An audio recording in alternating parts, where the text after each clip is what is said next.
Pleasure to welcome Warren Shear and Demery Woolway to the stage to give this year's award for from the Consortium of Higher Education LGBT Resource Professionals.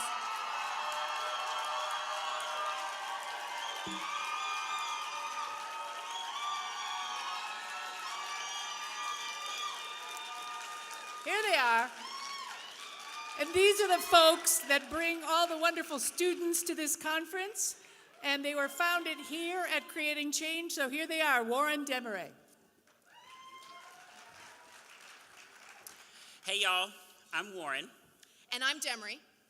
And we're here representing the Consortium of Higher Education LGBT Resource Professionals, a professional association supporting over 600 people employed on college campuses around the world. And our members, in turn, serve over 4 million college students. We are thrilled to stand in front of you today to honor the work of Dr. Genny Beemyn.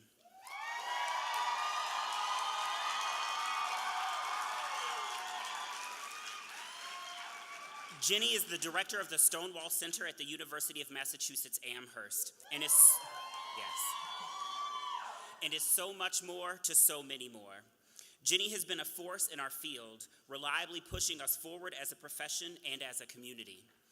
Genny reminds us of the everyday actions that we can take to help build inclusion, allowing no one but ourselves to define our names, pronouns, gender identities, and lives. Genny has contributed tremendously to our understanding of transgender and non-binary college students. Through webinars, conference presentations, articles, and pretty much every other medium out there, they work tirelessly to spread knowledge across the nation. Along these lines, Genny led a consortium task force to help create applied, practical recommendations for policies and practices that support transgender college students. Moreover, through a variety of research projects, Genny has uncovered new knowledge and new ways of understanding transgender people. This is especially clear in The Lives of Transgender People, co-authored with Sue Rankin. Rather than relying on someone else's narrative of what trans development should look like, this book allows transgender people to define what their own development looks like in their own words, defining how they are and how they came to understand who they are.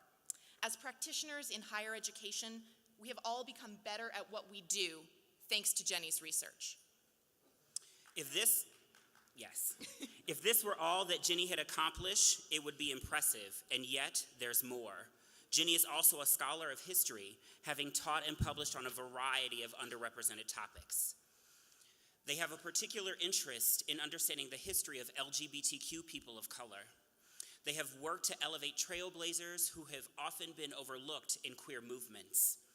They have published a queer capital on the gay history of Washington, D.C. This important work documents oral history, examines how race impacted the homophile movement, and humanizes the past.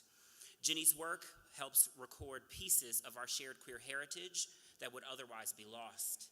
And finally, as consortium co-chairs, we can attest that Genny remains committed to pushing higher education to become more fully inclusive of queer people. Genny helps us connect to national leaders, brings us innovative ideas, and constantly supports us. They also have the fastest email response we have ever seen. It's true. It's true. Genny gets more done in a few minutes than we get done in an hour. Diligence, support, friendship, and collegiality make Genny an incredible contributor to the work of the consortium.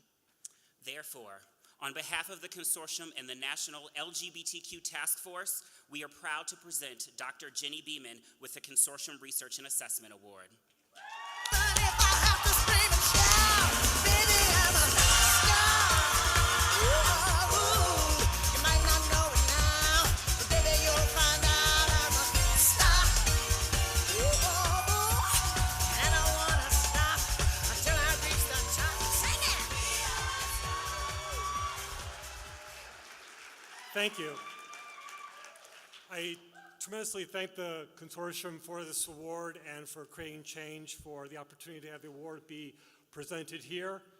For the past 14 years, both the consortium and Creating Change have been supportive homes for me, among the few places where I feel visible and understood as a genderqueer person. It is wanting to help other non-binary queer people feel more visible and more understood through telling their stories that drives me as a researcher. Sharing our experiences contributes to our being seen and to changing institutions. To that end, I want to share briefly with you one such story. In conducting a national study of college students who identify outside of gender and/or sexual binaries, I recently interviewed B, a student at a large public university. B identifies as gender fluid and sexually fluid, specifically as demisexual and sapiosexual, which Z describes as being sexually, physically attracted to all genders if Z is first mentally, emotionally attracted. When puberty started, B began to hate her body as he did not want to develop breasts. Z even hit her chest to try to make them go away. B tried to talk with her parents, but they were entirely unsupportive. Even after B attempted suicide, her parents did not, and still do not, accept her sexual and gender identities. As I said, B is now a college student, and her college also offers her little support. Like almost all the non-binary gender students whom I interviewed, B felt that her institution had a little understanding of her as a gender-nonconforming individual, and as a result could not address her needs. For example, B stated to me that professors assume a person's pronouns. Faculty members never consider that a student might want to be referred to as by Z here, they, them, or another set of gender-inclusive pronouns, much less ask what pronouns students use at the outset of courses. B's campus also does not offer gender-inclusive housing and has few gender-inclusive bathrooms, so non-binary students do not always have a safe and comfortable place to call home and often cannot pee in peace. Yet B's university is rated as one of the more supportive of trans students in the LGBT-friendly Campus Pride Index because it has some trans-inclusive policies, whereas most schools fail to consider non-binary trans students at all. I offer this example from my research because the voices of non-binary individuals like B often continue to be silenced, which is why this protest tonight was so goddamn important.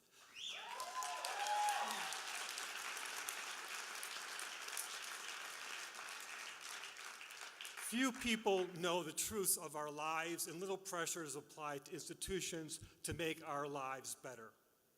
We need many more people to help bring our stories to light.